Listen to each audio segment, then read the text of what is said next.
What's going on, everyone? My name is UnderTheRadar, and welcome to the ICBA. This is going to be the draft analysis, letting you guys know what I picked. I've recorded 6 videos today, so you guys are going to see me looking like this a lot on the channel over the next couple weeks. So, ICBA, this video is a little bit late. Sorry about that. I suck, and I thought I recorded this, and I thought I uploaded it, and I'm just a bot. And I didn't. So I'm going to make this really quick, really simple, and hopefully you guys can understand that. And I'm still going to try to give some of the details as to why I drafted things like I typically do, so you guys can understand my more analytic standpoint of this. So let's go ahead and just take a look at the team. Landorus-T, very, very standard why I picked this Pokemon. This is an Uber's draft, so there are many Ubers. I had like 12 pick out of 16 teams. I knew I wasn't going to get anything I wanted, so I want to take my tier 1 first. There were many tier 1s. I took the first tier 1. I wanted to make sure I got the best one that there is. And you guys know I think Landorus-T is the best Pokemon in the entire game. It sets up, it pivots, it stealth rocks, it intimidates. It's so good, super reliable. And with this, I was looking at drafting around getting Ho-Oh. However, Ho-Oh does not have Regenerator in this league, which is extremely stupid in my opinion. That should be fixed for next season. Please listen to me. So I wanted to draft really good magic bounce and ways of preventing hazards, and I wanted to make sure that I got Mega Sableye. As you can see, that didn't happen, but whenever I was thinking about that, I was like, okay, I want to get the best fairy type stealth rockers, that way it can never be used against me in round 2, meaning I got Clefable. Not only did it work really well for that team, it works really well for this team. Clefable is just, for having such shit stats, it's super bulky for no goddamn reason.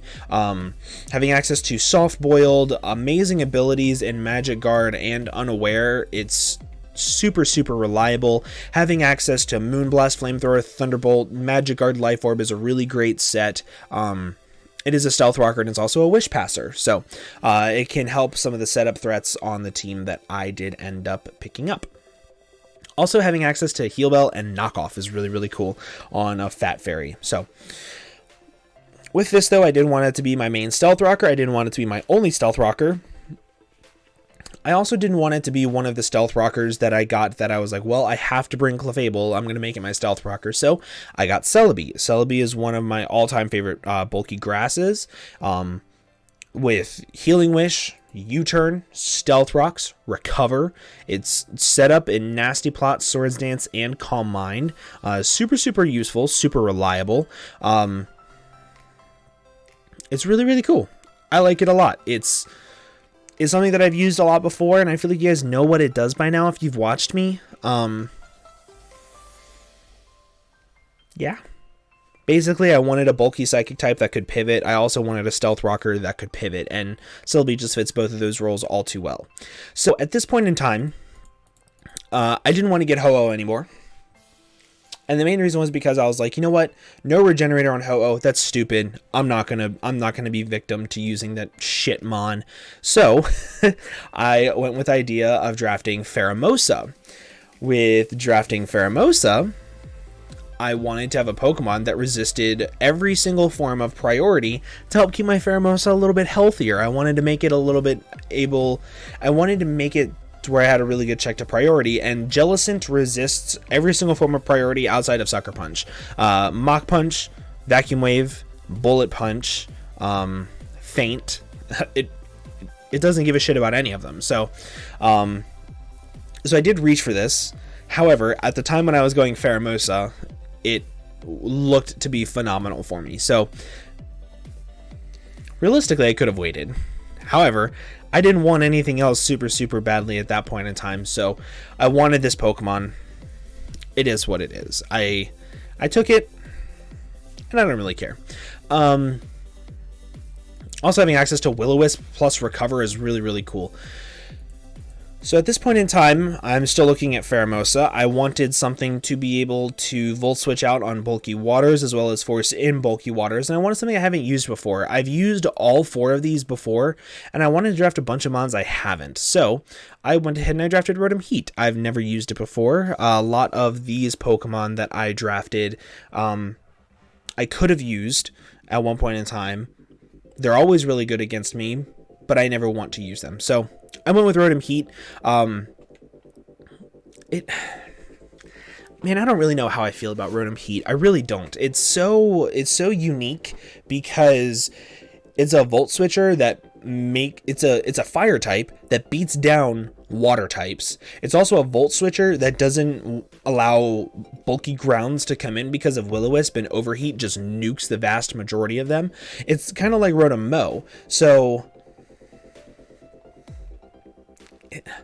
it's unique, but it's weak to rocks, and I hate that. I hate drafting Pokemon that are weak to rocks that rely on pivoting so much. So because of that, I don't really like this Pokemon that much. However, I wanted to give it a try. And it works out really well with Jellicent.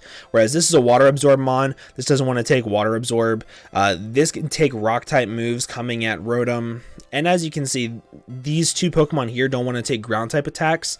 Whereas this, and this all can take Ground-type attacks. So I've said before that if you draft just one Genie in any draft, you're drafting around them wrong. And I thoroughly believe that. And I believe that because Flying Spam typically only has one check on a team.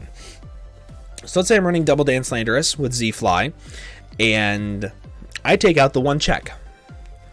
Well, Hurricane Tornadus is looking mighty fine if I take out the one check to Flying Spam. So that's why I like this. It also gives me Prankster Defog, gives me Prankster Tailwind. It also gives me Defiant with things like Z-Fly, Brick Break, Crunch, Superpower. Like, Knockoff is really nice, U-Turn. So it can be a really nice Defog deterrent, which I like. So, and its speed is really nice for the team, because as you can see, like, I go from 100 to like 91 to like 86 to 60. So having something that's a little bit faster is really nice. And I just wanted a fast pivot Mon. But for 60 Z points, we had, I think it was 200. I think it was 240 in total for 100 Z points and 60 Z points. Having two like amazing Z move users, loved the idea. So now, at this point in time, I decided against Pheromosa because I didn't like how weak the team was. I didn't like how few Toxic Spikes users were left. This is one of the few ones left that I wanted. I didn't like how weak I was to hazards. I didn't like a bunch of things. So with these two Mons, with Pheromosa, and I would end up getting a couple other hazard weak Mons in the draft that I wanted, I ended up not going with any of them, and I was like, okay, the only other option that I would really want is Mega Latios, because there's nothing else really there that I want. I didn't want Deoxys Defense because I had Celebi. And that's the main reason why. So I was like, if I'm going to draft Mega Lati, I need to make sure I have good water switch-ins, which I have in Jellicent. I need to make sure I have good grass switch-ins, which I have in Rotom Heat and Celebi. And I need to make sure I have good ground switch-ins, which I have in Lando, Celebi, or Rotom Heat. Because realistically, those are the things that Mega Latios wants to take the most hits from. It's like, okay, I can still make Mega Latios work, but now I need to make sure that I have ways of breaking down bulky Psychics, because I have nothing to break those down yet. I have nothing of breaking down bulky Psychics. I don't have much to break down bulky Fairies, and I don't have much to break down bulky Steels outside of Lando and Rotom. Regular Heracross does just that. It's phenomenal. And I say that because with Guts, Flame Orb, it breaks down everything in the entire game. With Close Combat plus Mega Horn, sorry I burped and I felt like I was going to throw up. That was really disgusting. You guys didn't really need to know that, but it's whatever. With Mega Horn plus Close Combat, it beats down bulky Psychics and bulky Steels, which Mega Lati can deal with, just doesn't really want to, meaning that as long as I bring this thing, I can break down most things for Mega Lati to just sweep. So that was the main reason behind Heracross. It didn't really add much to the team aside from that really immediate physical wall breaker, as well as really good sweeping potential with Moxie, like in Tailwind. So that's really nice. And base 85 speed tiers does help out with speed tiers a little bit. So here I needed a Toxic Spike user. I needed a grounded poison type, I needed a dark type, and I needed a bunch of other things. So I wanted Drapion. Drapion got sniped from me, of course. So I went with Skuntank. Skuntank is, at least I think Drapion got taken away from me. If it didn't get taken away from me, then I think I went with Skuntank because of Aftermath and Memento. Memento is a big reason why I wanted this thing. And Defog. It gave me another Defogger. It also gave me a Pursuit Trapper, gave me a poison type that can help beat bulky fairies. But ultimately, Memento plus Aftermath is really, really nice. I have support Z moves on this thing, meaning I can Z Memento into Landorus-T, into Clef, into Setup Celebi, into SD Heracross, into Megalodios. I have ways of actually now beating down fairies and taking advantage of them. So that's the main reason why I went with Skuntank. Very, very, very, very standard. I don't think that there's much else that I really needed at this point in time, aside from Toxic Spikes, which I plan on getting Excelgor next. So Excelgor now gives me Spikes, it gives me U-Turn, it gives me Final Gambit, and most importantly, it gives me Toxic Spikes. That was the big thing that I wanted this thing for. I didn't really want anything else outside of Toxic Spikes. Realistically, I went into this draft wanting very simple things. Good setup, hazards, pivoting, and like Memento with Toxic Spikes to have Megalodios sweep or to have Lando sweep. So very, very standard. I wanted another Stealth Rocker. Right now I have two. They're both very, very good and they're both very reliable, but I don't want to have to force either one of them into a stealth rocking role, because Setup Celebi is really nice, Setup Clef is really nice. So I got Steelix as well, one of the most reliable stealth rockers in the game because of Sturdy. It's never one shot by literally anything, even Z moves. As long as you lead off with it, you're guaranteed rocks up, which is super, super nice. And with the steel typing means that it can actually help beat down fairies as well. So that was the main idea behind it, and it's a low budget tier 5, and I made it a Z-move user, so if I wanted to, I can actually run Rock Polish. So that's the main reason why I went with Steelix. And now, oh, sorry guys, I'm really tired. This was all leading into Megalodios. I went with Megalodios mainly because there was nothing else that I wanted in the S tiers. Also, I went with Megalodios because I lost to Gypsy, who is using Megalodios in the BBL. So, I wanted to try it out a little bit. I've never used it before. Dragon Dance, Calm Mind, Wall Breaker. It has base 160 special attack, dude. Like, come on. It's so good.